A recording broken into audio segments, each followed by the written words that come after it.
देश भर में पुणे पोर्शे कांड की चर्चा है। जैसे जैसे नए खुलासे हो रहे हैं, पोर्शे कांड की गुत्थी और उलझती जा रही है। आरोपी रईसजादे को बचाने के लिए उसके परिवार ने एड़ी चोटी का जोर लगा दिया। कभी डॉक्टरों को मैनेज किया तो कभी किसी और को। अब इस केस में एक और चौंकाने वाला खुलासा हुआ है। ससून अस्पताल में आरोपी के अलावा 3 और लोगों के ब्लड सैंपल लिए गए थे। वहीं गिरफ्तार आरोपी डॉक्टर श्रीहरि हरनोल ने कबूल किया है कि डॉक्टर अजय तावड़े के दबाव में ब्लड रिपोर्ट बदली थी।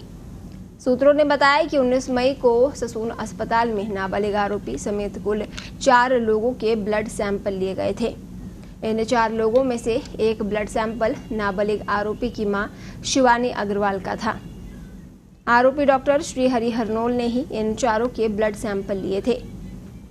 क्राइम ब्रांच के मुताबिक डॉक्टर हरनोल ने पहले नाबालिग आरोपी का ब्लड सैंपल लिया था।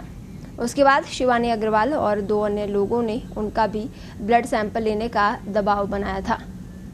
इसके बाद डॉक्टर हरनोल ने उस कमरे में ले जाकर शिवानी अग्रवाल और 2 अन्य लोगों का ब्लड सैंपल लिया, जहां पर सीसीटीवी कैमरे नहीं थे।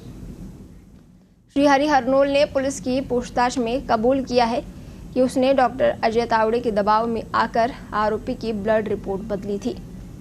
हरनोल ने कहा, डॉक्टर तावड़े और विशाल अग्रवाल के बीच हुई बातचीत के बाद अजय तावड़े ने मेरे ऊपर रिपोर्ट बदलने के लिए दबाव बनाया।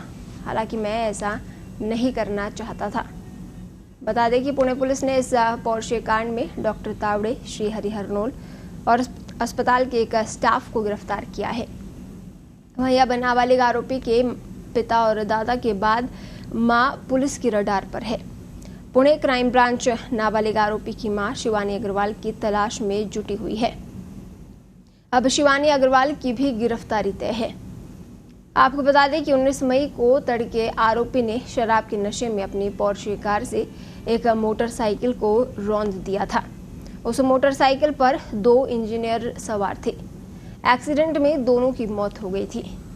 इसके बाद आरोपी को जुवेनाइल जस्टिस कोर्ट ने निबंध लिखने की शर्त पर जमानत दे दी, मगर जैसे ही मामले ने तूल पकड़ा, जुवेनाइल जस्टिस बोर्ड की आलोचना होने लगी। इसके बाद आरोपी को दोबारा सुधार गृह में भेज दिया गया। इस मामले में पुलिस ने आरोपी नाबालिग के पिता विशाल अग्रवाल और उसके दादा को भी गिरफ्तार किया है। अब इस मामले में जुवेनाइल जस्टिस बोर्ड के सदस्य LN दानावड़े भी सवालों के घेरे में आ गए हैं। इन्होंने ही नाबालिग को निबंध लिखने पर जमानत दी थी। जमानत वाले आदेश पर सिर्फ उनके ही हस्ताक्षर थे। यही वजह है कि वो पुलिस की रडार पर आ गए हैं।